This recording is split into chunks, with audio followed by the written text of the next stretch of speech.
Almost 36 years to the day since they killed their parents. The Menendez brothers get a shot at freedom from prison. Erik Menendez is before the parole board today, right now, but so far, no decision has been made. Fox 11's Laura Diaz, she has been monitoring today's developments, and she joins me now live from Beverly Hills, from right outside the home where the parents were killed 36 years ago. Laura?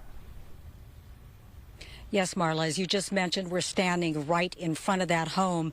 It looks quite different than when the boys lived there with their parents. You can tell that it has been purchased. Somebody is in the process of reconstructing it at this time. But, you know, decades later, people stop by. They still look at the house. Sometimes they want to take a selfie in front of it. That's how big the interest is in this case. Now, I must tell you that there is a news blackout, so we're not able to share any details at this time. But this is an extraordinary situation because people who want to speak out on behalf of the victims are also the same people who may want to speak out on behalf of the killers. It's certainly a factor the parole board and ultimately the governor will consider as to what the victim family members have to say. It's sort of an interesting situation where the family of the victims, and the victims are Jose and Kitty Menendez, are also the family of the murderers, Erik and Lyle Menendez. That's current L.A. County DA Nathan Hochman noting how presumably supporters of Erik Menendez spoke out on his behalf. Erik's supporters and supporters of the victims are presumably one and the same. It's almost 36 years to the day that Lyle and Erik Menendez brutally murdered their parents, Kitty and Jose Menendez, in their Beverly Hills mansion. They claimed self-defense. Last year, they were resentenced to 50 years to life, thereby making them eligible for parole. Thursday was Erik's turn. Loyola law professor Christopher Hawthorne gives us an idea of how the hearing may have gone. The star of the show, you might say, is the client. Almost all the talking on on our side, as I put it, is the client talking about himself. The commissioners talk to the client directly, and there are no questions off the table. Anything is fair game.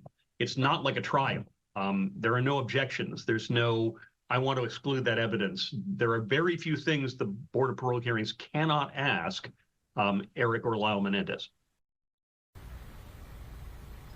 There are a few notes out of today's proceeding. We hope to be able to share them with you, I guess, tomorrow. But as we've pointed out earlier, tomorrow is Lyle's turn in front of the board. I'm Laura Diaz reporting live from Beverly Hills, sending it back to you.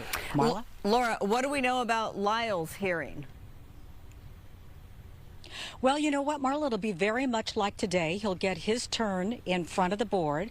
And as you just heard, there are no questions off limits.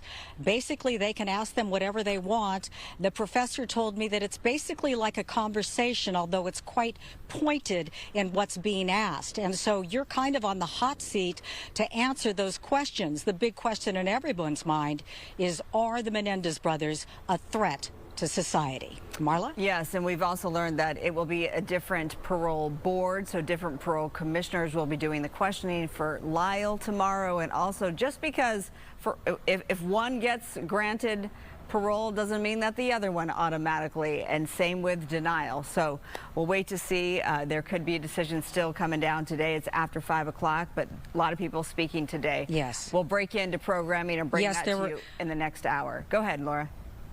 There were more than a dozen people who wanted to speak, and so you can imagine that that would take a really long time, especially if you're being questioned, right? And as far as you were mentioning, they are being treated as two separate entities, so there is that possibility that one would have to stay in prison and the other one be released. They are not being looked at as a unit, even though they are brothers, and we've thought of them as a unit over these decades, right? You always hear Erik and Lyle and Erik. It's hard to separate the two, but the body that they are speaking in front of certainly have that option to do so. That's right. Back to you, Marla. All right, very good. Laura Diaz live for us in Beverly Hills. Thanks so much.